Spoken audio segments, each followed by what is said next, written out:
Buenos días para todos. Saludamos al rector general de la Universidad de Santander, Patricio López Jaramillo, a la vicerrectora de investigaciones, Fabiola Galvis, a la vicerrectora de posgrados,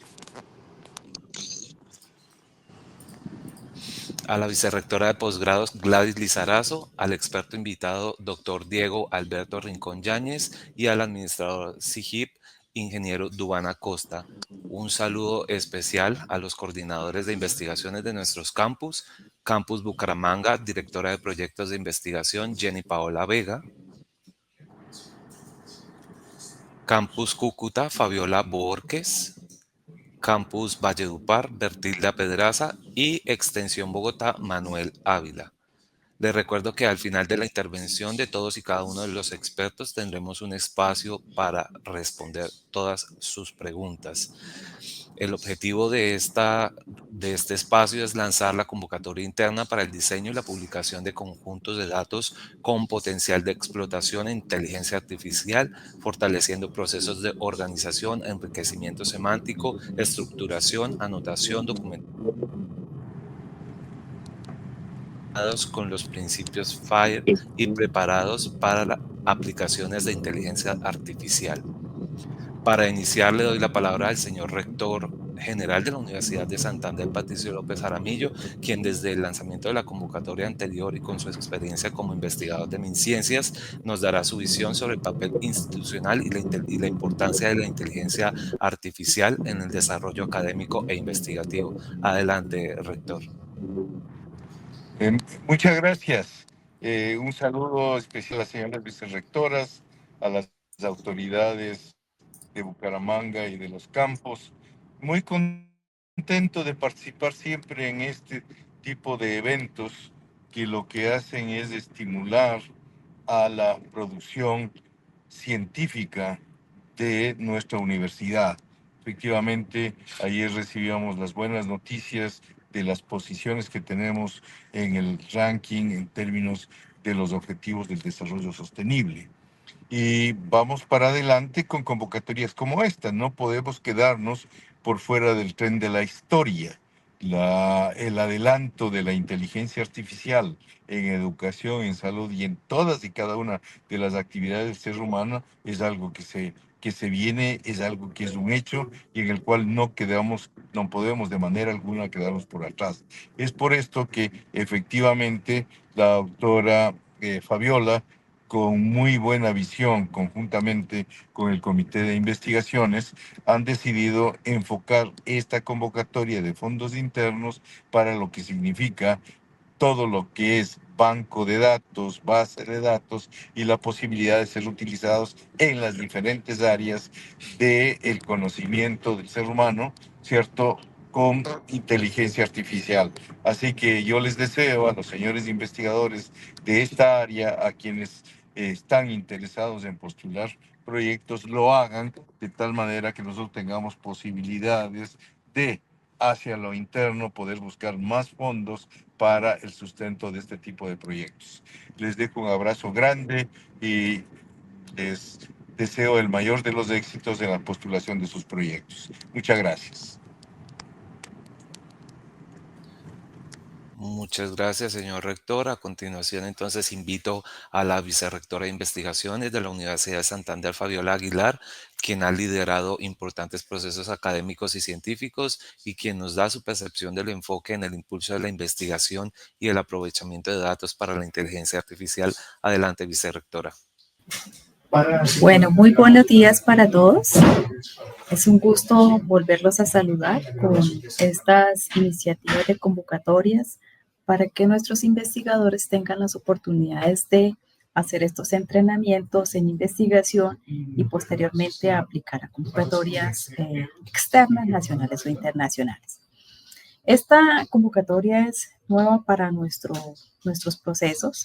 Es una iniciativa en la que me he apoyado con expertos internos para ver otras opciones de investigación. Inicialmente mi interés era, vamos con proyectos de inteligencia artificial, sin embargo, me hicieron caer en cuenta los expertos, antes de hablar de inteligencia artificial debemos tener datos. En ese sentido, desde el año 2022, quienes han asistido a las capacitaciones que realizamos desde la Vicerrectoría con la consultoría CIMAGO, hemos venido hablando de los datasets, de los principios FAIR, de la importancia de estos escenarios de colaboración nacional e internacional a través de la ciencia abierta. Quienes están trabajando con recursos biológicos ya tienen esas experiencias de generar estos metadatos, hacer los reportes y tenemos la visibilidad en algunos repositorios con estos reportes que nos dan también visibilidad. En esta ocasión, ¿qué estamos buscando? Bueno, hemos tenido previas experiencias con proyectos de investigación donde esperamos que todos los investigadores tengan unas buenas bases de datos y con esas bases de datos que queremos es organizar, marcar, anotar para poder tener estos datasets publicados. Hemos hecho un ejercicio de revisión cuidadosa para que se vean todas las áreas de conocimiento incluidas y todos los tipos de datos, de manera que en un año que está prevista la convocatoria tengamos un mejor escenario, unos datos tan abiertos como sea posible y tan cerrados como sea necesario, de acuerdo a la pertinencia. También conozco que los investigadores en las publicaciones hoy les están pidiendo los datasets, entonces debe haber algunas experiencias importantes, pero lo que queremos es tener nuestro catálogo de datos. ¿Qué hemos venido haciendo? ¿Cómo lo vamos a potenciar? Y posteriormente, de acuerdo a esas propuestas y esos modelos que nos presenten, pensar en inteligencia artificial. Entonces, por ahora lo que queremos es tener dataset organizados, curados, con calidad, dispuestos para continuar con la investigación, ser reutilizados. En este escenario, para la Vicerrectoría de Investigación es muy importante contar con todos. Todos, me estoy refiriendo a los campus, trabajo interdisciplinar. Aquí es fundamental trabajar con los expertos en datos, con los expertos en el área del conocimiento específico del que trate y que vinculemos profesores que están iniciando ese proceso para formar más capacidad, más masa crítica. Igual es fundamental que vinculemos siempre nuestros estudiantes. Ese proceso de formación es fundamental en investigación. Por eso también he querido pedirle a la vicerrectora de posgrado, únase a estos equipos que son importantísimos para que desde posgrados también estemos liderando estos procesos y trabajemos como una sola universidad, Universidad de Santander, en alianza con diferentes actores. Bienvenidos a esta presentación que pues la va a realizar y me ha apoyado con el experto. Y también quiero aquí manifestar el agradecimiento a la ingeniera Fabiola, quien por su formación me ha apoyado muchísimo en este proceso de los términos de referencia de convocatoria. Ha sido un proceso riguroso, meticuloso, buscando el mejor escenario para fortalecer la investigación. Igualmente saludo a los campus y muchas gracias. Vamos a estar atentos a esta presentación y al final escucharemos todas las inquietudes que salgan de esta presentación. Sin embargo, lo que ahorita queremos es dar un abrebocas. La convocatoria ya está publicada, los términos de referencia están en la página, ya pueden estarlos revisando y estaremos atentos a resolver las inquietudes. Muchas gracias. Gracias, vicerrectora. Les recuerdo que a través del chat de la transmisión se compartió el link de asistencia para que lo diligencien. Ahora le doy paso a la Gladys Lizarazo Salcedo, ingeniera de sistemas y candidata a PhD en educación, quien es vicerrectora de posgrados de la Universidad de Santander, desde donde lidera procesos de innovación y optimización de sistemas de información y quien nos cuenta su perspectiva de los programas de posgrado y su articulación con la investigación e inteligencia artificial. Adelante, vicerrectora. Bueno, muchísimas gracias a la doctora Fabiola. Un saludo especial a nuestro señor rector que siempre nos anima en estas actividades de ciencia, tecnología e innovación. Y precisamente desde posgrados vemos un aspecto muy importante de mirar cómo la ciencia, la tecnología e innovación se ven como actividades que son ejes transversales que transforman realidades, que dinamizan economía, que fortalecen el tejido social. Desde esta perspectiva vemos que tanto la convocatoria que hoy se está lanzando para el diseño y publicación de conjunto de datos con potencial de explotación en inteligencia artificial se alinea mucho con las actividades que se hacen desde los posgrados. Acá tenemos, pues, creo, bastantes directores y coordinadores de los programas de posgrados que como un compromiso especial en donde estemos haciendo esta integración entre la academia, el sector productivo y la sociedad, generando soluciones, estemos también muy enfocados en fortalecer los aspectos más relevantes de esta iniciativa, que va de la mano con lo que se trabaja en los posgrados. Además, este proyecto contempla mecanismos para el diseño de recolección, validación, almacenamiento y análisis de la información, tal vez muy pertinente para digamos, los aspectos que se trabajan en posgrado, porque nos ayudan a asegurar calidad, trazabilidad, disponibilidad para una comunidad académica, científica y para que sobre todo los que toman decisiones tengan información actualizada. Lo que se pretende con esta convocatoria también es que la información generada será un bien público que va a estar orientada a impulsar iniciativas, para impulsar políticas, innovaciones y soluciones con impacto muy medible y sobre todo pertinente.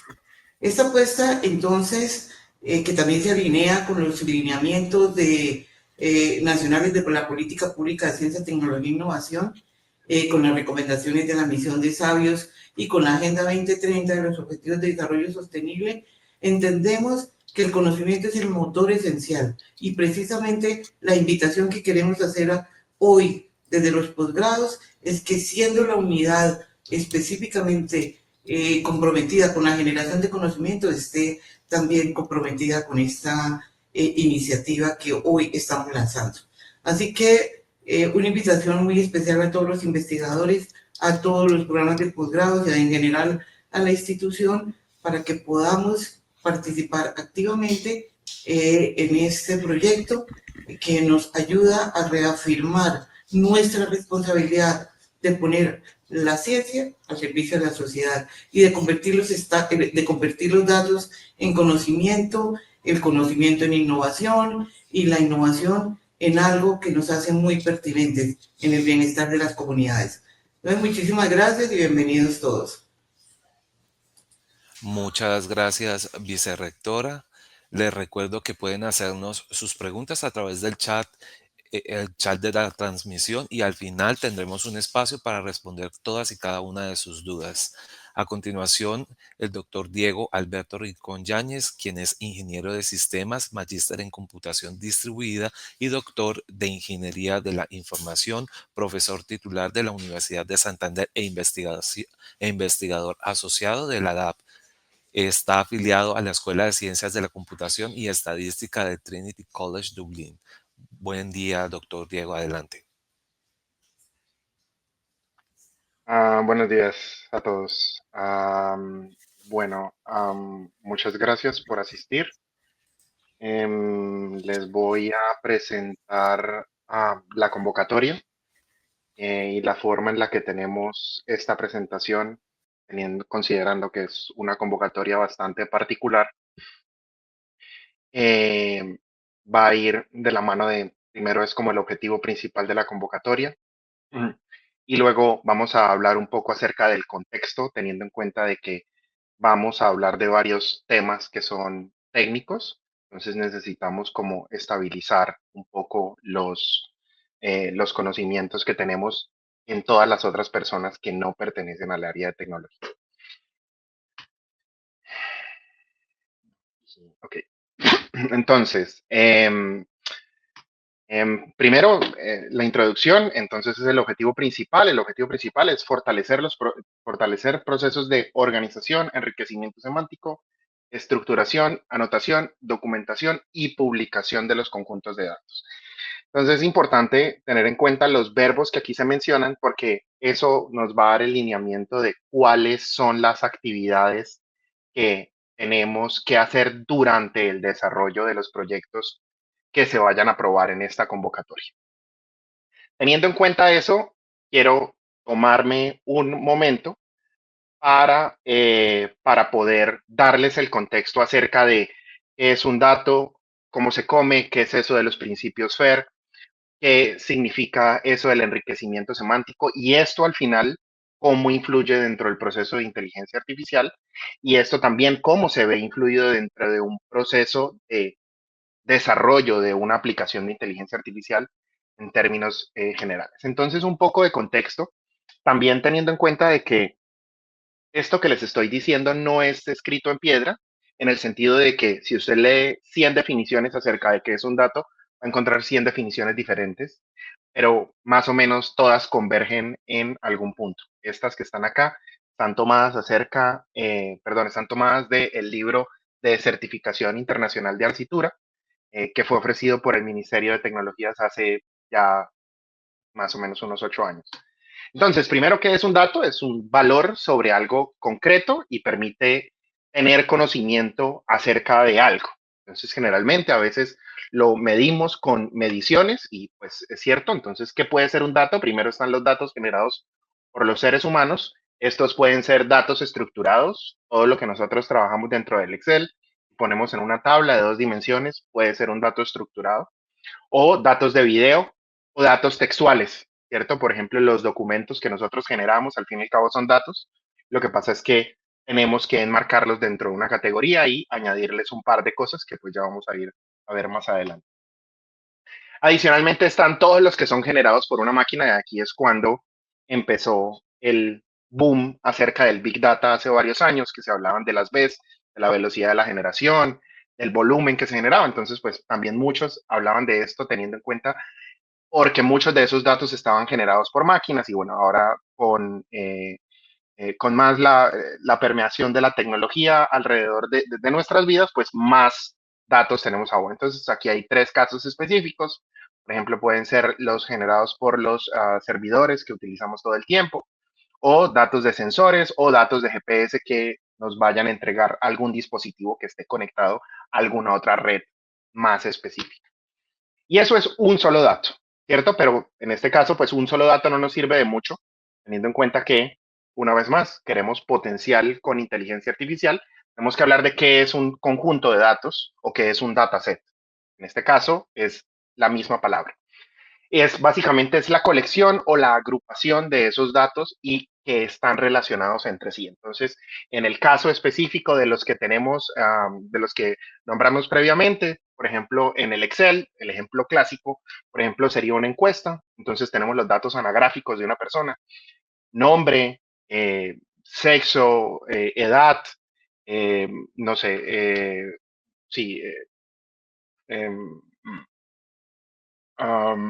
sueldo, posición política alrededor de cualquier cosa, cualquier dato de una encuesta es es un dataset. Ahora, cuando ese conjunto de datos se lo aplicamos a un grupo específico de personas, vamos a decir todos los profesores de la Universidad de Santander, vamos a tener un conjunto de datos si lo tenemos ordenado. Un par de ejemplos como los que tenemos acá, por ejemplo, los tweets o los exes que estén guardados en un archivo. Hace unos años el ejemplo de Twitter era bastante clásico por la facilidad que tenía de extracción de sus datos, una colección de imágenes médicas en este caso, extracción de filas guardadas de una tabla, por ejemplo, de una base de datos relacional, datos históricos guardados en formatos específicos, los datos recolectados de una encuesta, ¿cierto? O datos de sensores almacenados en archivos específicos por categorías. Entonces, casi cualquier cosa, mientras tenga algún tipo de coherencia y conectividad entre las variables que estoy midiendo, puede ser un conjunto de datos. Entonces, aquí viene el esfuerzo de nosotros como científicos de poder empezar a entender cómo nosotros vamos a sacarle el potencial a ese conjunto de datos y ese conjunto de datos cómo se puede ver explotado más adelante. Pero esos datos también tienen diferentes tipologías y yo apuesto que ustedes lo han escuchado en algún momento. Entonces tengo datos estructurados y datos no estructurados y multiestructurados y bueno, muchas cosas, pero ya los vamos a ir viendo más adelante. Entonces los datos estructurados son datos que precisamente caen dentro de una estructura fija, ¿cierto? Y tienen un modelo de datos. Entonces, en el dato de encuesta, para poner un mismo ejemplo, ¿cuál es la estructura? Las preguntas de la encuesta son las que me van a decir básicamente cuáles son las columnas de mi conjunto de datos. Y generalmente son textos o números, textos porque, por ejemplo, pueden ser preguntas abiertas de una encuesta o datos categóricos, como por ejemplo decir el sexo de una persona o la fecha de nacimiento, ¿cierto? Tenemos datos específicos acerca de, de, de, de los datos, perdón, de la fecha de nacimiento de esa persona. Generalmente son fáciles de buscar, tenemos algunos un poco más de experiencia con esos, porque por ejemplo sabemos que le podemos crear identificadores, esos identificadores van a hacer eh, y, valga la redundancia, identificar más fácilmente dentro del conjunto general. Generalmente a veces es una columna que se llama identificador, puede ser un número ascendente, ¿cierto? Pero también por otro lado tengo los datos no estructurados y generalmente no tengo modelo al respecto. Por ejemplo, todos los documentos que yo haya creado dentro de mi Word, ¿cierto? Y los tenga guardados en una carpeta. Lo que hay dentro de esos documentos no tiene contexto, no tiene modelo predefinido porque lo que yo puedo guardar allá adentro es completamente aleatorio, ¿cierto? Y pues aquí es donde caben todos los otros tipos de datos que no son texto y número, aunque pues obviamente también pueden estar, como por ejemplo los videos, las imágenes o los textos largos, como por ejemplo los de los documentos, incluso un prompt que utilizamos en ChatGPT puede ser un dato no estructurado, pues porque a veces podemos escribir el prompt sin ninguna estructura. Y pues al no tener ningún patrón o no seguir ningún modelo, pues son difíciles de buscar. Entonces aquí hay un par de ejemplos, ¿cierto? Ya hemos nombrado algunos. Dentro de los estructurados tenemos las bases de datos. Todas las bases de datos relacionales SQL caben dentro de este tipo de modelos de datos, ¿cierto? Aplicativos tradicionales. Todas las aplicaciones, vamos a decir, que ya tienen según cierto tiempo de Business Intelligence también entran. Todo lo que nosotros trabajamos en Excel, al tener esa estructura de columnas, también ya tiene una estructura, al menos cada archivo por separado tiene una estructura. Y pues tenemos ejemplos no estructurados, que también ya los mencionamos, pero me voy a enfocar también en aquellos que son multiestructurados. ¿Por qué? Porque combinan esa no estructura, ¿cierto? Por ejemplo, del texto libre con la estructura, por ejemplo, de los datos anagráficos. Entonces, esos dos ítems combinados me forman a mí un registro dentro de mi conjunto de datos y al final, si yo los uno, por ejemplo, vamos a decir, los datos de fidelización del éxito con, perdón, con todas las cuentas que ustedes han hecho e incluso las sugerencias que hayan enviado, eso hace una base de datos multiestructurada. Entonces, cada vez más tenemos más libertad de cómo publicar nuestro conjunto de datos.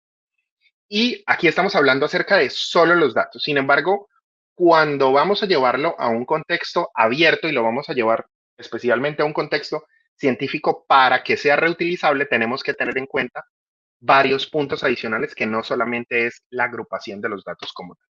Y uno de ellos es el licenciamiento.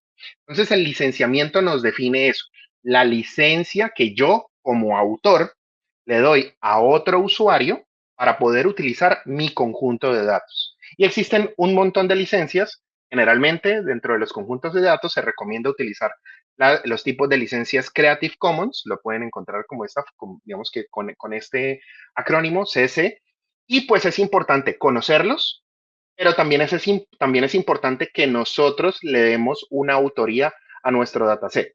También teniendo en cuenta, y lo vamos a ver más adelante, que los datos que nosotros utilizamos, ya sea de una plataforma que nosotros descargamos los datos o que alguien nos los dio, también deben tener un licenciamiento.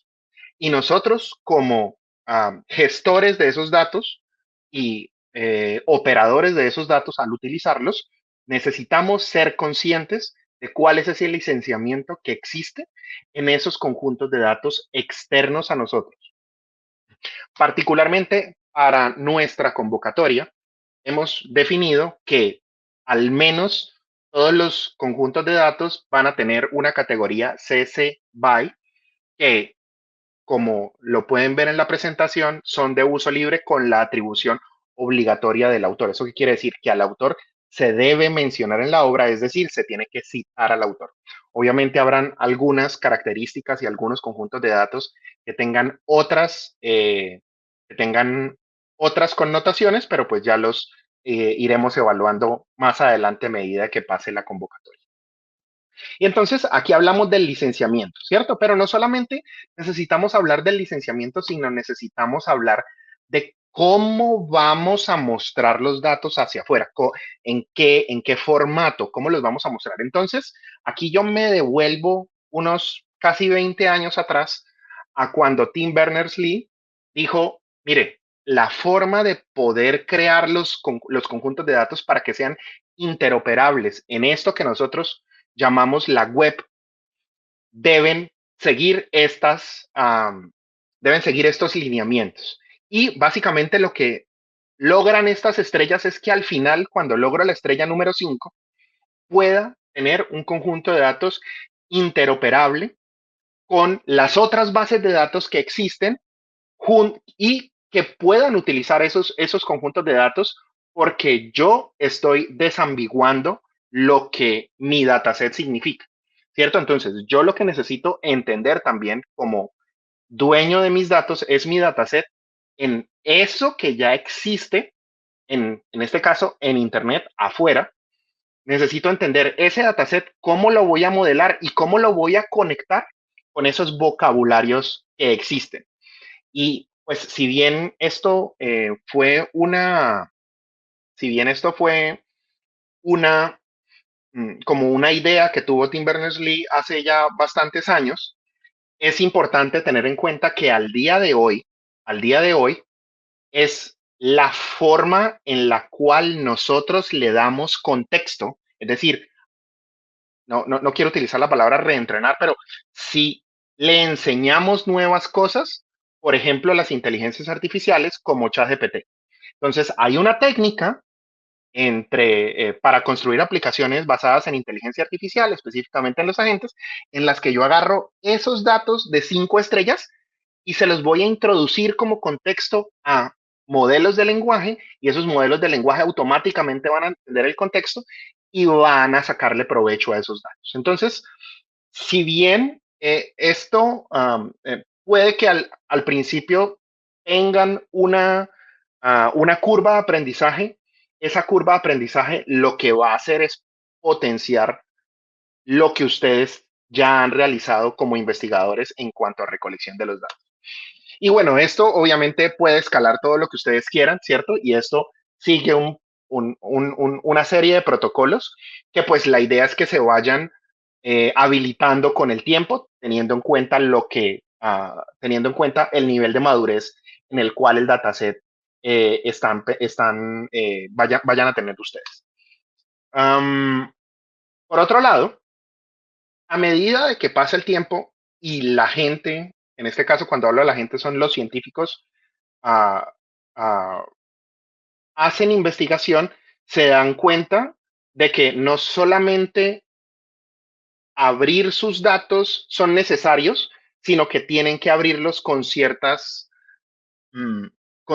características y ciertas características que permitan hacer que su dataset y su conjunto de datos tenga trascendencia y que se le pueda hacer trazabilidad a ese conjunto de datos a través del tiempo.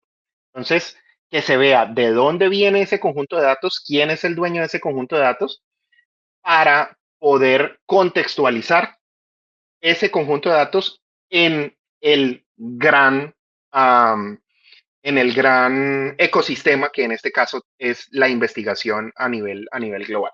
Y pues los principios FAIR nos dicen estos cuatro principios que pues lo podemos ver por sus siglas en inglés y simplemente son un grupo de buenas prácticas de cómo debemos organizar nuestros datos y publicar nuestros datos. Y por último, quiero comentarles que una vez nosotros tenemos todo esto dentro de nuestro conjunto de datos, ya los hemos organizado, los hemos categorizado, le ponemos un licenciamiento, los hemos enriquecido, les aplicamos los principios FAIR, nosotros nos volvemos partícipes de algo muchísimo más interesante, y es que podemos participar en mesas de trabajo en proyectos de investigación. Particularmente, la Unión Europea tiene un concepto que se llama un data space. El data space básicamente es un lugar donde los investigadores ponen diferentes ingredientes. Entonces, en este caso, el ejemplo que pone la Unión Europea es un picnic. Los investigadores pueden participar con diferentes ingredientes y esos ingredientes a su vez van a ser, en este caso, un proyecto de investigación. ¿Qué es lo interesante del cuento y por qué esta convocatoria apunta a un tema también de visibilidad de los investigadores? Porque al fin y al cabo los que participan dentro del picnic son los que contribuyen con la propiedad intelectual de esos activos, que en este caso pues es el conjunto de datos. Ah, y por último, quiero hablarles del ciclo de vida de un proyecto de inteligencia artificial. Si bien Fabiola, la vicerrectora, hablaba acerca de su intención inicial era hacer una convocatoria que tuviera, digamos que con miras hacia hacia la publicación y hacia la elaboración de proyectos con inteligencia artificial, quiero que entiendan que el proceso de poder realizar una aplicación de inteligencia artificial es esto, un proceso que sigue un ciclo de vida. Y particularmente si nosotros no tenemos estos dos puntos iniciales, que es la recolección de datos y la anotación de los datos, no podemos tener un proceso, sí, no podemos tener un modelo que nos vaya a entregar resultados competitivos a nivel global. Y quiero enmarcarlos, si quieren verlo desde un punto de vista y desde un punto de vista netamente técnico, estos tres tipos de investigación en inteligencia artificial. Entonces, este primero es investigación exploratoria, que es lo que estamos intentando hacer con esta convocatoria, impulsar esa elaboración de los conjuntos de datos para luego poder hacer investigación fundamental en inteligencia artificial. Podemos agarrar una tarea como por ejemplo resolución de links, y esa resolución de links nos pueden ayudar a mejorar o no los modelos existentes que ya existen. Una vez nosotros mejoramos esa resolución de links, por ejemplo, podemos aplicar esa resolución de links en un contexto específico. Vamos a llamarlo bioinformática, vamos a llamarlo microbiología, vamos a llamarlo ciencias de la Tierra, cualquier cosa. ¿Sí? Los casos de uso en los que utilizamos la inteligencia artificial son el último punto en el cual el modelo permea. Pero antes de eso, nosotros necesitamos imbuirle contexto a los modelos de inteligencia artificial para que puedan entender ese mundo en el cual nosotros le estamos intentando describir por medio de los conjuntos de datos. Y aquí ya vuelvo a lo que es la convocatoria como tal y quiero que vean esto desde un punto de vista institucional. Y es que nosotros como institución, ¿cierto? Primero, pues piensen que si nosotros entramos a recopilar, catalogar y organizar los conjuntos de datos, lo vamos a hacer en grupo, lo vamos a hacer como institución. Entonces, todos los proyectos empezamos nosotros a crear un movimiento interno en el cual la universidad se vuelve lo que también en estándares internacionales se conoce como un prosumidor, que es el productor y el consumidor. Generalmente nosotros en Colombia somos consumidores de todo, ¿cierto? Somos consumidores de tecnología, somos consumidores, pero no somos productores. Entonces necesitamos saltarnos un poco a empezar a ser el productor, pero necesitamos empezar desde la base, que son esos productos que ya tenemos, en este caso recolectados, pero necesitamos organizarlos y publicarlos con ciertos estándares internacionales. Y por último, una vez nosotros tengamos una masa crítica de conjuntos de datos, como institución podemos crear un catálogo que no solamente nos da visibilidad a nosotros como institución, sino a nosotros individualmente como investigadores, ¿cierto? Esos productos que eventualmente van a hacer que terminen apuntando a nuestros productos de nuevo conocimiento, en este caso los papers de journals o de conferencias, y eso al final pues se va a ver retribuido en más reconocimiento para nosotros como investigadores y también, por supuesto, por ejemplo, en cosas tangibles como citaciones.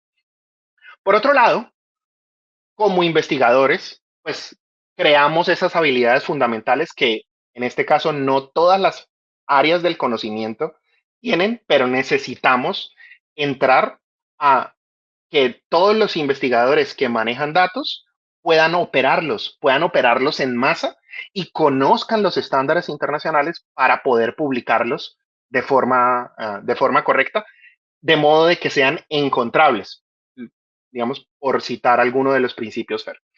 Obviamente creamos la cultura, eso significa que el día de mañana, ya cuando estamos utilizando un dataset, ya estamos pensando ok, vamos a crear un repositorio, vamos a poder hacerle esto, podemos adjuntar a un estudiante, el estudiante ya puede ir, por ejemplo, haciendo la documentación de los metadatos y nosotros mismos creamos esa cultura de datos abiertos dentro de la misma institución. Y al final, como les decía, es empoderar a los investigadores para que puedan ser encontrados y participen como miembros activos, dueños de sus datos dentro de esos procesos, de investigación que puedan suceder en el futuro. Entonces, con ese preámbulo y con ese contexto, empiezo a explicarles los términos de referencia que hemos redactado para ustedes. Entonces, primero, una vez más, vuelvo otra vez a los verbos, es la organización, el enriquecimiento semántico, la estructuración, la anotación y la documentación de esos conjuntos de datos siguiendo los principios FAIR. Lo importante es fortalecer nuestras capacidades científicas y tecnológicas y poder generar insumos claves. Entonces, aquí la palabra clave es insumo, ¿cierto? Pero dentro del mundo de la inteligencia artificial y el mundo de los datos y de la ciencia de los datos, se conoce como un artefacto. Entonces, el dataset se vuelve un artefacto para poder hacer investigación aplicada o fundamental más adelante. Entonces, ¿cuáles son los campos de acción? Los campos de acción es cualquier área de conocimiento que hasta cierto punto estén alineados con los ODS. Entonces, pues, como decía un jefe, eso es un tren de helado, puede ser cualquier cosa, siempre y cuando cumplan con las características de que sean organizados, de que tengan ciertas características que ya voy a explicar más adelante. Es muy importante tener en cuenta que aquellos que estén alineados con los focos institucionales, salud planetaria y seguridad alimentaria tendrán un puntaje adicional dentro de la ponderación de elegibles que se vayan a realizar más adelante. Digo acá, un segundo. Ok, también esto está dirigido a los profesores de investigadores de tiempo completo y medio tiempo de la universidad. Entonces, aquí pues básicamente es todo profesor que tenga este tipo de vinculación va a poder presentarse como investigador a la convocatoria. El perfil del equipo de trabajo, nosotros hemos definido que tenemos unos roles sugeridos y unos roles sugeridos teniendo en cuenta la naturaleza de la misma convocatoria. Y es, primero, necesitamos a alguien que tenga experiencia disciplinar. Entonces, por ponerles un ejemplo, tenemos un dato acerca de proteínas, un dataset, un conjunto de datos acerca de proteínas. Entonces, el profesor de biología, de microbiología, de bacteriología, que conoce el dataset, que es el dueño del dataset, que generó el dataset, va a ser ese que tiene la experiencia disciplinar. ¿Por qué? Porque necesitamos capturar el conocimiento de ese investigador y poder plasmarlo en la documentación que vamos a generar más adelante del conjunto de datos como tal. Y también necesitamos a una persona que tenga experiencia en ciencia de los datos y o estadística. ¿Por qué? Porque necesitamos agarrar los conjuntos de datos y hacerle pruebas de dispersión, necesitamos hacerle pruebas de continuidad, necesitamos verificar las variables, necesitamos hacer una serie de procesos, tanto de limpieza y de puesta a punto, que en este caso son necesarias unas habilidades muy particulares.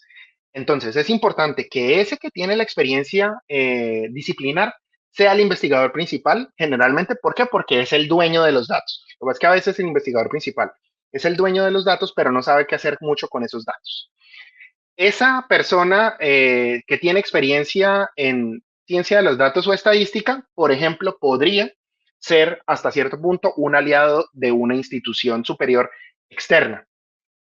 Y aquí también entramos en un un investigador en formación que para efectos de esta convocatoria es aquel investigador que no tiene ningún tipo de producción previa, sí, que no tiene ningún tipo de producción previa. Este participante es opcional y ya veremos más adelante por qué es opcional, porque se darán puntos adicionales por involucrar y ir liderando a esta persona para que empiece dentro del camino de la investigación. ¿Esto qué significa? Que dentro de la distribución de horas que tenemos contempladas para esta convocatoria pueden haber dos, ya sea que son dos investigadores, es decir, el investigador de experiencia disciplinaria y el investigador de ciencia de los datos y o estadística para un total de 18 horas, o tres investigadores, es el investigador, digamos que los tres que mencioné previamente, para un total de 24 horas. ¿Cómo se van a distribuir las horas? Los investigadores dirán cómo distribuyen las horas. Puede que más del trabajo esté hacia el lado de ciencia de los datos o más del trabajo sea de tipo documental. Entonces, hace parte dentro de la experiencia del investigador disciplinario, un poco dentro del de formación. Entonces, esto hace parte de la misma elaboración de la propuesta.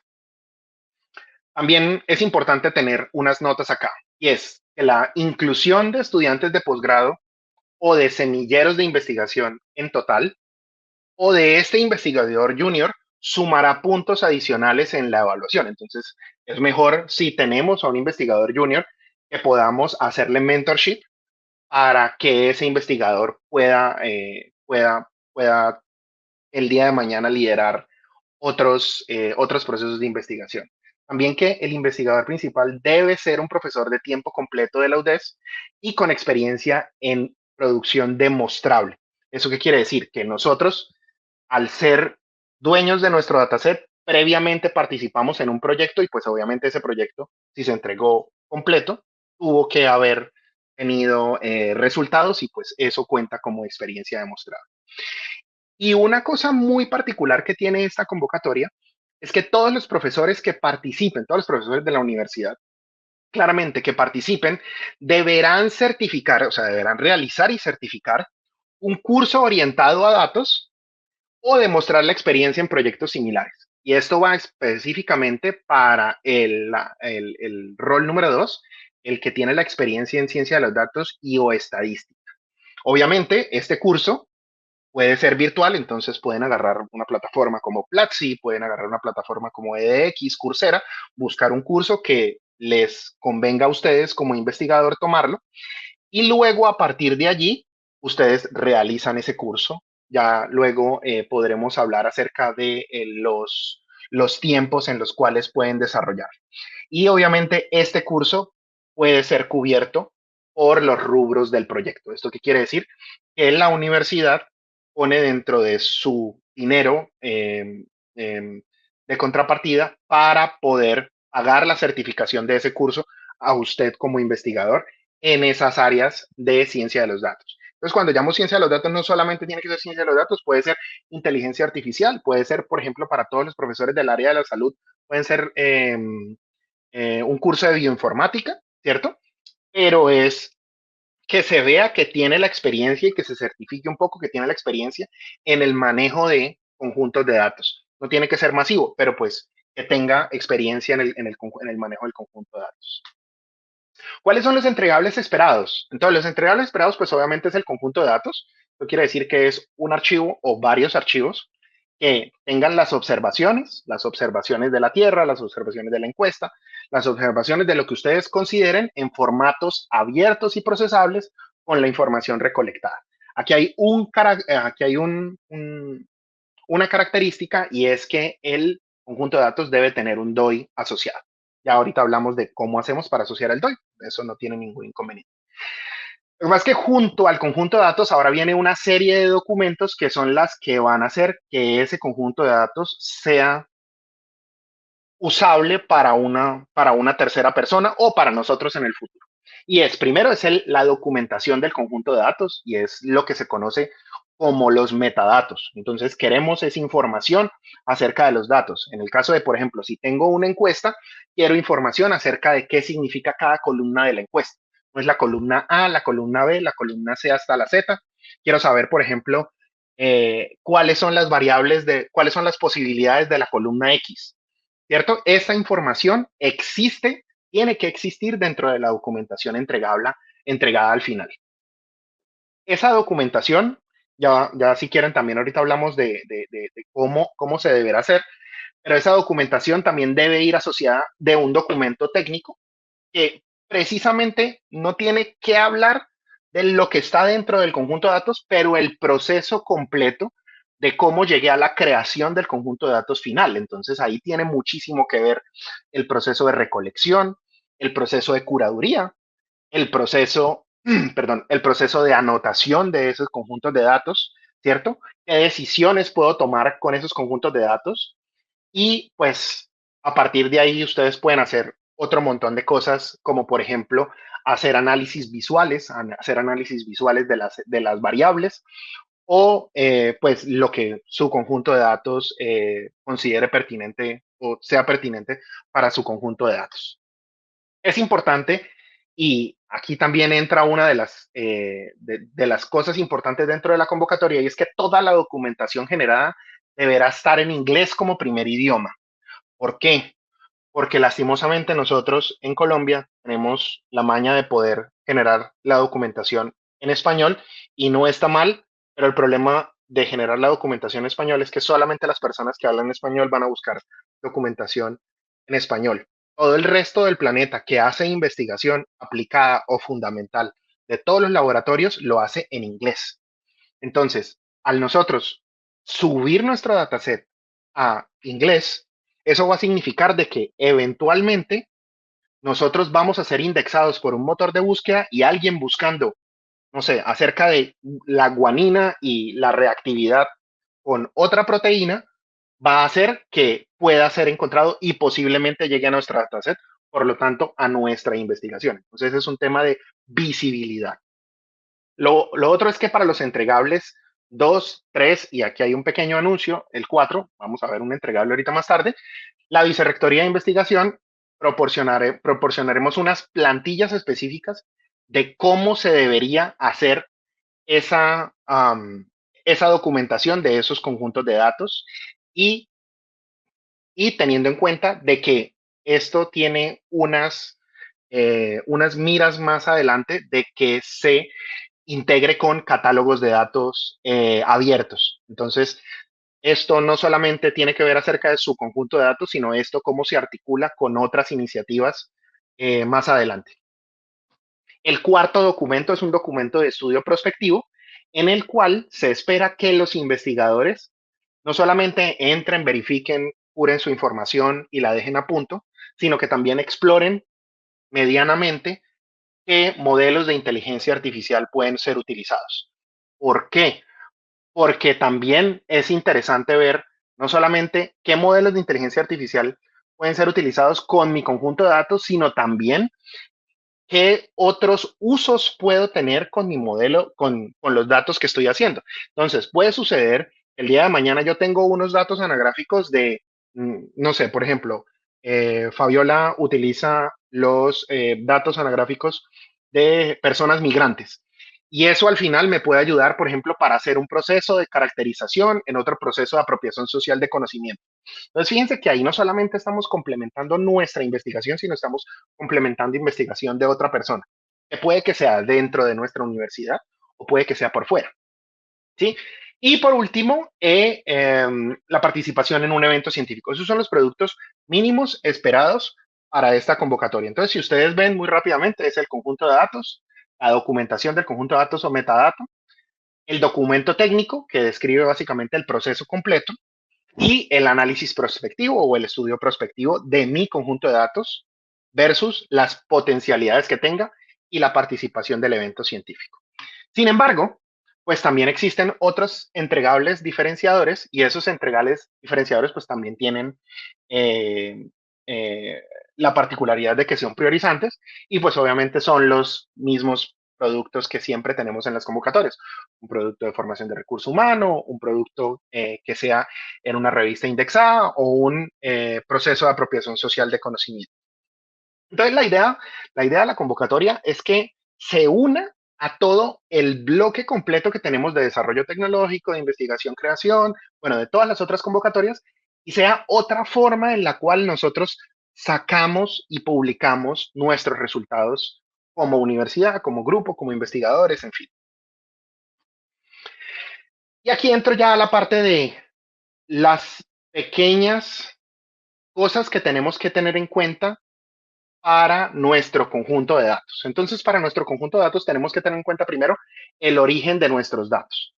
Generalmente, nosotros preferimos, cuando hablo nosotros, somos la Vicerrectoría de Investigación, es que el conjunto de datos publicado venga de un proyecto ya previamente realizado en el cual la UDES haya sido la entidad ejecutora. Y este proyecto puede ser de investigación, de extensión, de formación, de cualquier cosa, pero la idea es rescatar esos productos que no se habían visibilizado, precisamente pues porque yo no puedo sacar el dataset y solamente sacar el dataset y publicar un artículo científico con él, sino que necesito rescatarlo y llevarlo a través de un proceso riguroso en el cual pueda completar un entregable, como por ejemplo los productos de esta convocatoria. También pueden ser datos institucionales que hayan sido derivados de las funciones sustantivas de la universidad. Recuerden las funciones sustantivas de la universidad: docencia, investigación, internacionalización.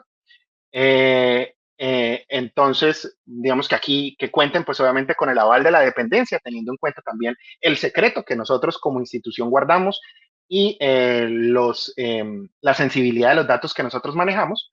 Y por último, también los datos abiertos publicados en bases de datos gubernamentales o algunos generados por una institución que estén disponibles en formato abierto. Aquí, ahorita más adelante, voy a añadir una nota específica con este punto. Y también unas consideraciones técnicas generales. Primero, los datos deben ser representativos y completos, entonces deben representar el fenómeno que estoy describiendo. En el caso de una encuesta, todo el conjunto de datos es el registro completo de toda la encuesta llena para una persona. Si yo voy a tener, no sé, 100 personas, entonces voy a tener 100 datos de esas 20, 30 variables que estoy midiendo. Deben estar anonimizados y éticamente gestionables. ¿Esto qué quiere decir?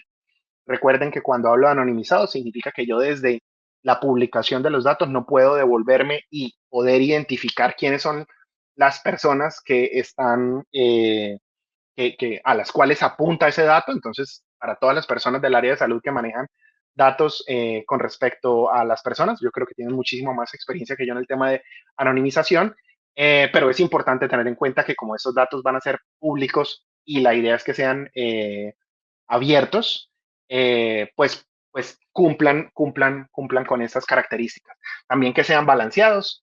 Tengamos en cuenta que básicamente todo proceso de inteligencia artificial es agarrar los datos, meterlos dentro de una bolsa, agitarlos estadísticamente y luego una función de pérdida va a converger en una pérdida menor para poder tener una métrica deseable. Entonces, la idea es que todas las variables que estén dentro del conjunto de datos estén balanceadas de la mejor manera posible. Hay veces en las que no se puede, pero pues es necesario tenerlo en cuenta dentro del proceso de curaduría y que sean multidimensionales cuando sea posible también. Entonces, que tengan informaciones categóricas, numéricas, textuales, temporales, geoespaciales. ¿Por qué? Porque entre más datos tengamos de diferentes tipologías, ese dato que nosotros tenemos, vamos a llamarlo como el registro de la encuesta, nos puede ayudar para múltiples casos de uso, o sea, múltiples aplicaciones a futuro.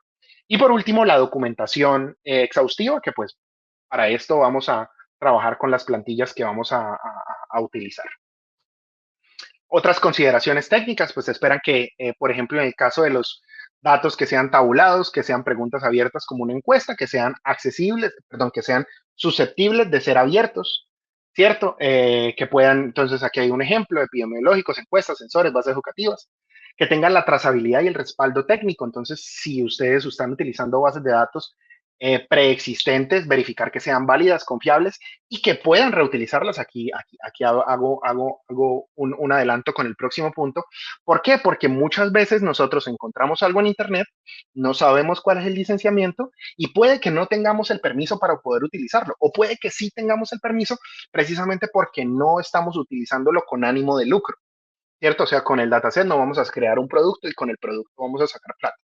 Entonces es necesario tener en cuenta cuál es el origen de nuestros datos y cuál es el licenciamiento de ese origen, porque ese licenciamiento es el que nosotros necesitamos tener en cuenta para poder hacerle la trazabilidad hasta la fuente primaria. Y pues aquí también conecto con el último punto, y es que si nosotros vamos a utilizar como fuente primaria un dataset que nosotros descarguemos, por ejemplo, conozco un par de profesores que utilizan datos de la NASA, eh, ese dataset al cual nosotros descargamos de los datos de la NASA, nosotros como investigadores le generemos un valor agregado. Es decir, nosotros no vamos a descargar el dataset y vamos a publicar ese dataset que ya previamente alguien recolectó y pues obviamente alguien tiene la licencia y es el dueño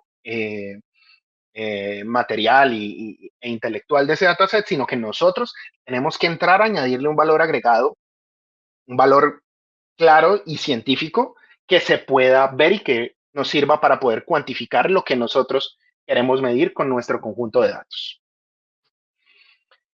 Ahora bien, ustedes estarán preguntando, bueno, pero ya miramos un montón de consideraciones técnicas, pero ¿cuántos datos necesitamos poder recolectar para que sean tenidos en cuenta? Entonces yo les diría, como buen ingeniero, la respuesta es depende. ¿Depende de qué?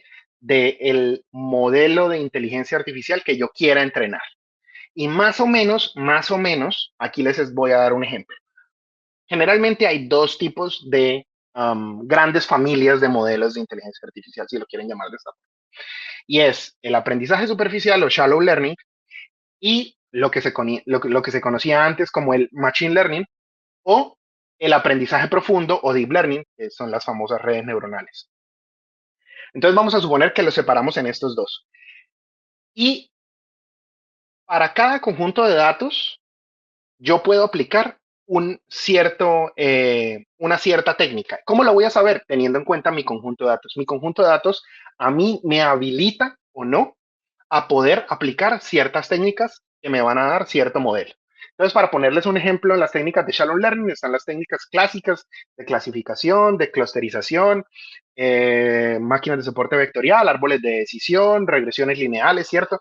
En las técnicas de deep learning, entonces, ¿qué tenemos? Transformers, redes convolucionales, LSTMs, LLMs también los podemos tener, sí, recurrentes, bueno, cualquier cosa que ustedes quieran, pero fíjense que entonces tenemos que hablar de miles de registros porque cuando hablamos de aprendizaje profundo es porque el modelo hace eso, profundiza más en los datos y necesita más datos para que la función de pérdida estadística converja al punto de poder tener un modelo viable y estadísticamente representativo.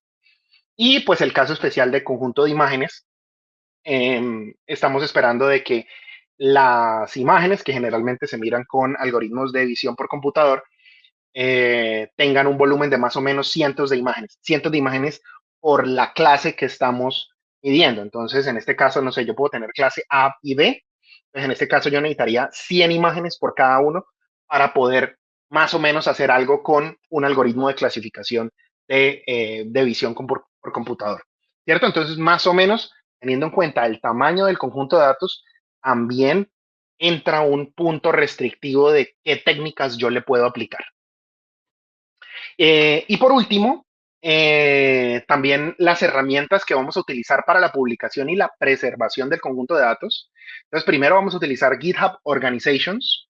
Si alguien me está escuchando y tiene el GitHub que solo dice UDES, por favor, contácteme.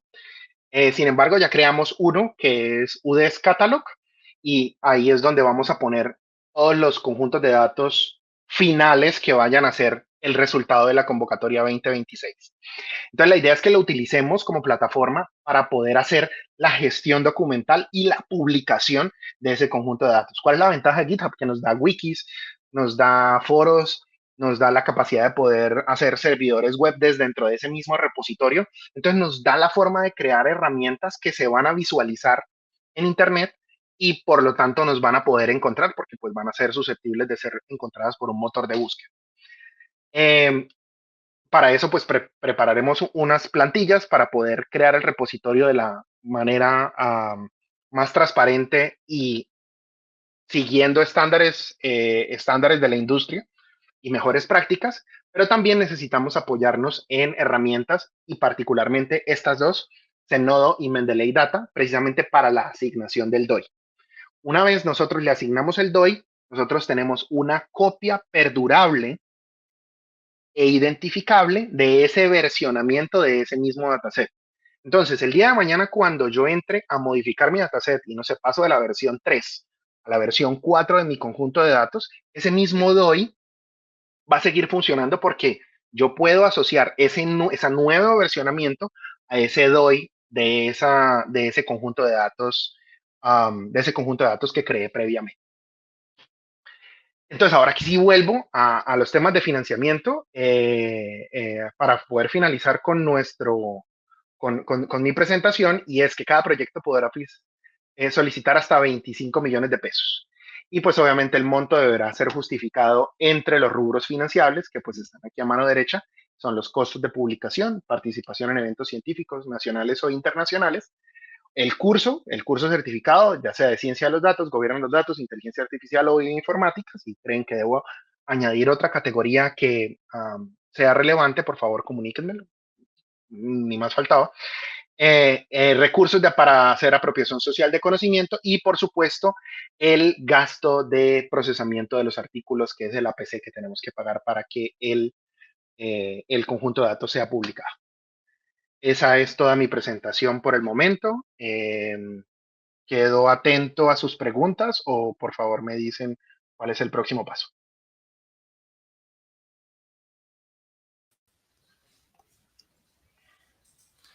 Gracias, doctor Diego.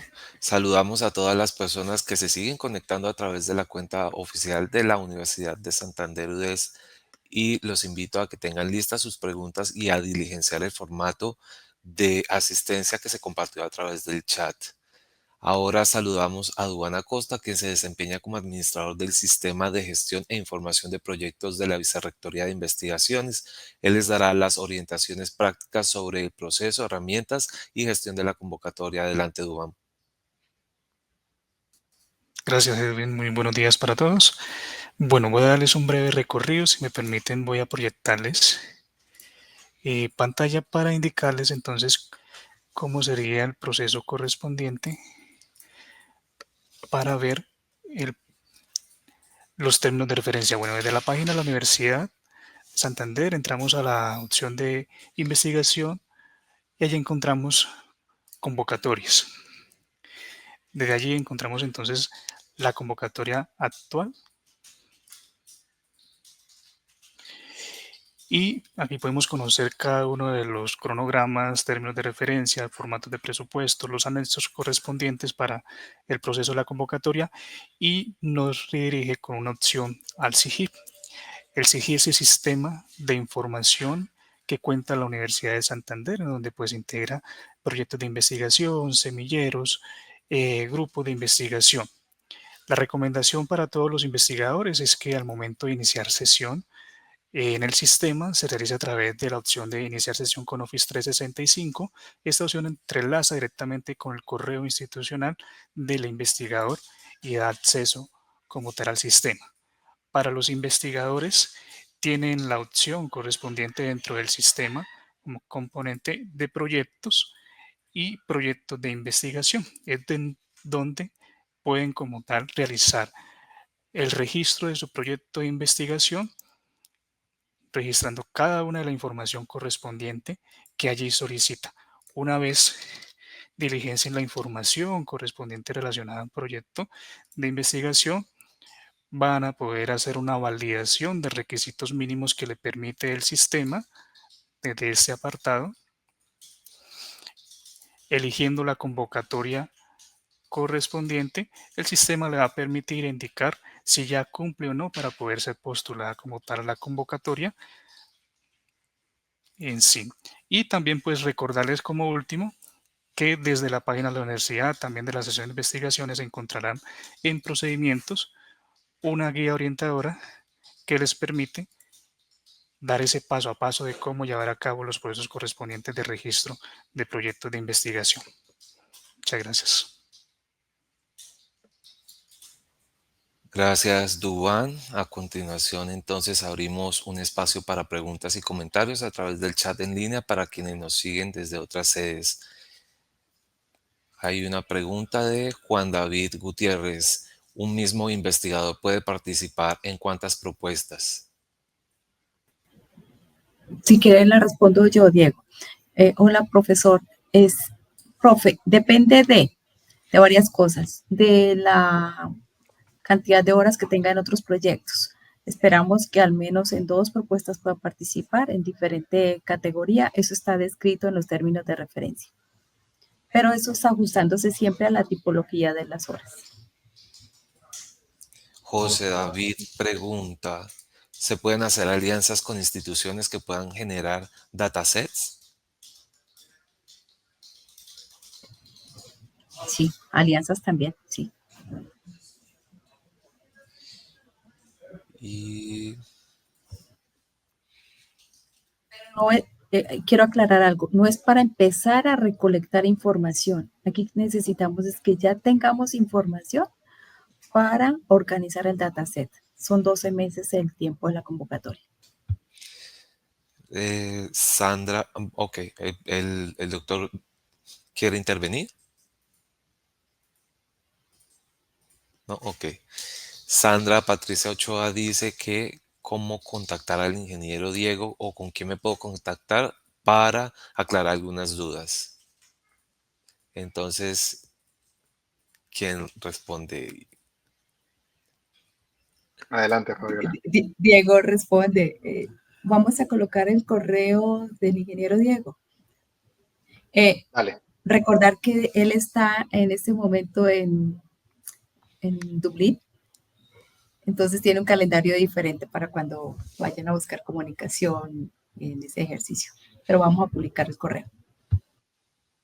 Pero hagan las preguntas que tengan para poder resolvérselas a la mayor cantidad de gente posible. Piensen que la pregunta que ustedes tengan también puede que otra la tenga previamente.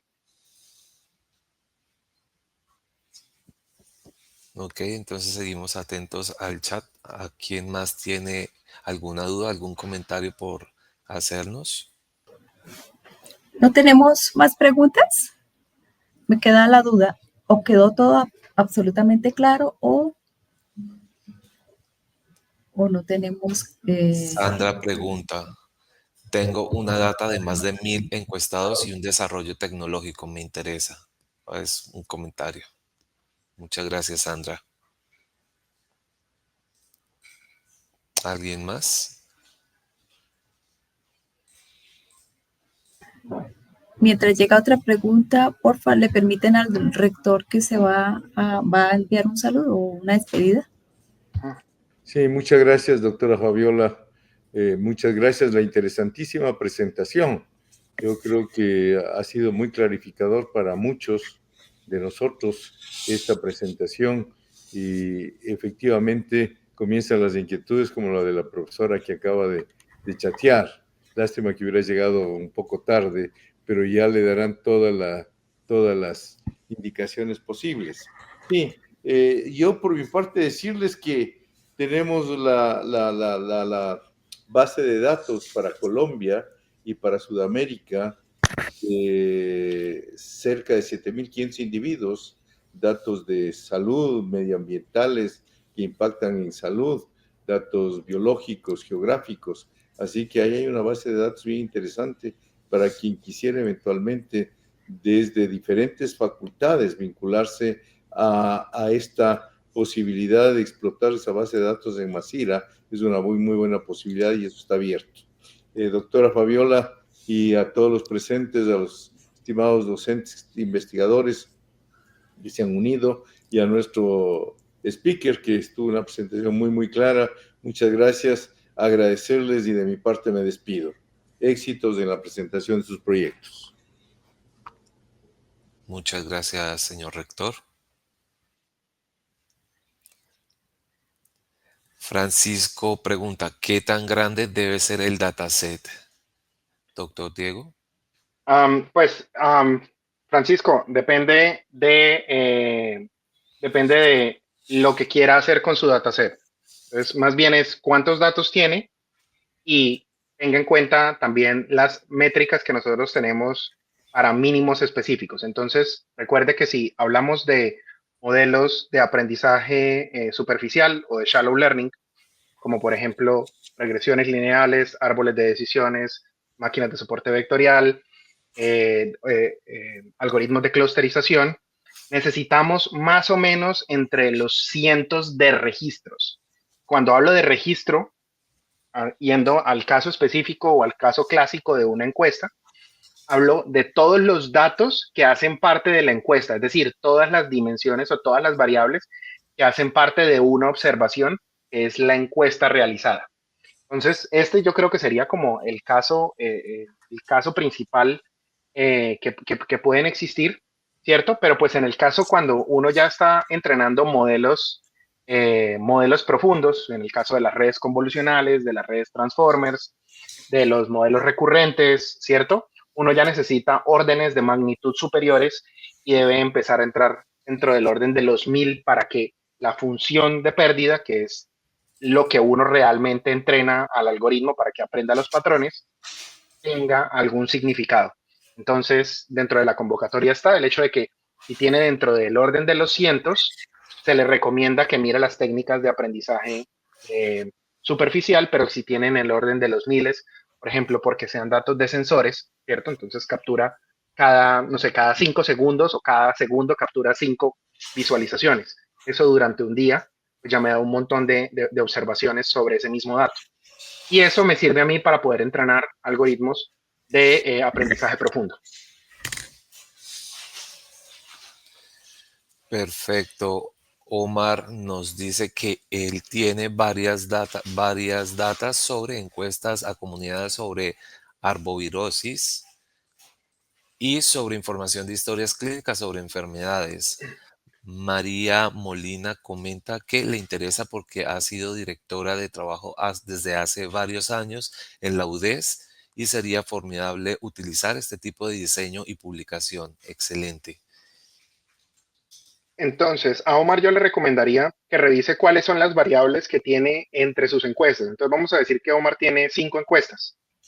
Y dentro de esas 5 encuestas y si todas son acerca del mismo ítem, puede que no sea como tal la misma encuesta, entonces por lo tanto no mide lo mismo, pero vea cuáles son las variables que se solapan en cada una de esas encuestas. Y con eso usted puede conformar un gran conjunto de datos que va a apuntarle a una temática específica en lo que usted menciona, que es arbovirosis.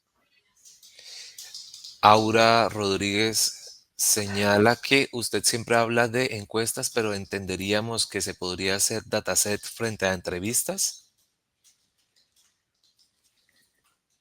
Hablo de encuestas porque es como el conjunto de datos claro que he visto que existe más dentro de la universidad. Pero, por ejemplo, si usted me lo pregunta a mí, yo funciono mucho con datos de sensores. Entonces, los datos de sensores a veces tienen características. Se miden durante unos eventos, no se miden durante esos eventos, entonces yo puedo entrar a clasificar esos eventos. ¿Sí? Hablo del dato de encuestas porque es un dato que es fácilmente entendible para toda la comunidad académica, independientemente del área de conocimiento. ¿Sí? Pero en este caso, esto es susceptible para cualquier tipo de dato que usted contenga. Muchas gracias, doctor Diego. Sandra nos dice que si pueden compartir el correo del expositor. Ya lo escribí. Profe Diego, de pronto amplía en los ejemplos de datos. Hablábamos de imágenes, de pronto para Claro. hacerle énfasis Sí. a la profesora Aura Sí. que hable diferente tipo de información. Es una buena idea. A ver, por ejemplo, vamos a suponer que yo tengo un conjunto de datos de imágenes, ¿cierto? Entonces, esas imágenes a mí me van a servir para detectar algo dentro de esas imágenes. O sea, entonces yo capturo la foto y esa foto yo la capturo, vamos a decir, con unas dimensiones. Esas dimensiones, dentro de esas dimensiones yo tengo que enfocar algo. Entonces, por ejemplo, un proyecto que hice previamente tiene que enfocar el contenido de la boca. Entonces, ¿para qué? Para poder detectar dentro de la boca, por ejemplo, una patología. Entonces, ¿qué es lo que nosotros estamos diciendo? Ok, si tienes las imágenes, organízalas en clases. Cuando me refiero son clases, pues por ejemplo, detección de la patología, no detección de la patología. Ahí yo tengo ya 2 clases para hacer un proceso utilizando un modelo de inteligencia artificial de clasificación, de hacer clasificación binaria. Clase 1, clase 2. O sea, sin patología, con patología. Y esas imágenes, al fin, van a ser mi conjunto de datos. ¿Qué es lo que sucede? Que esas imágenes yo tengo que organizarlas. Tengo que organizarlas en que tengan la misma dimensión, que tengan la misma calidad, que tengan el mismo encuadre. ¿Por qué? Porque al momento de yo pasarle mi algoritmo de inteligencia artificial, ese algoritmo va a detectar lo que está dentro de esas imágenes y pues va a funcionar mejor si yo tengo las imágenes normalizadas. Ese es un ejemplo, en el ejemplo de imágenes.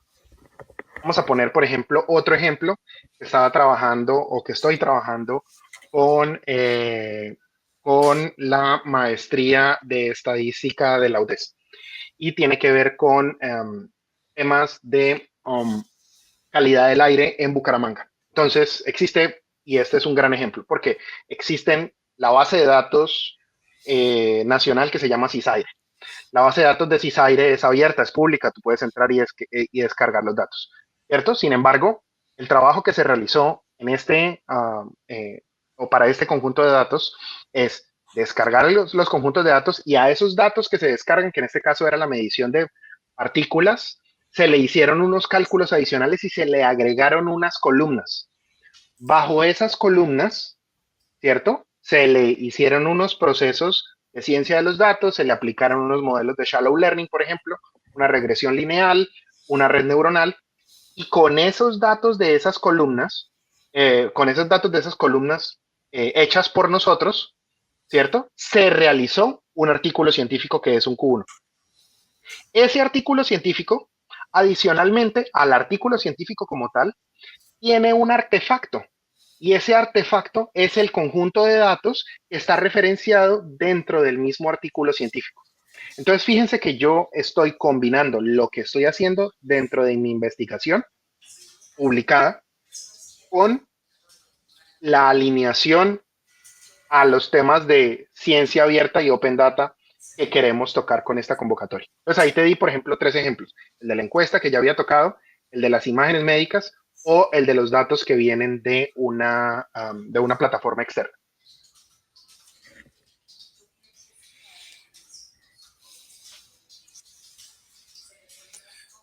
Perfecto, muchísimas gracias. ¿Alguna otra pregunta?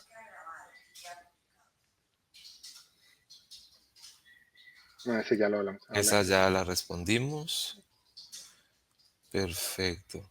Si no tenemos más preguntas,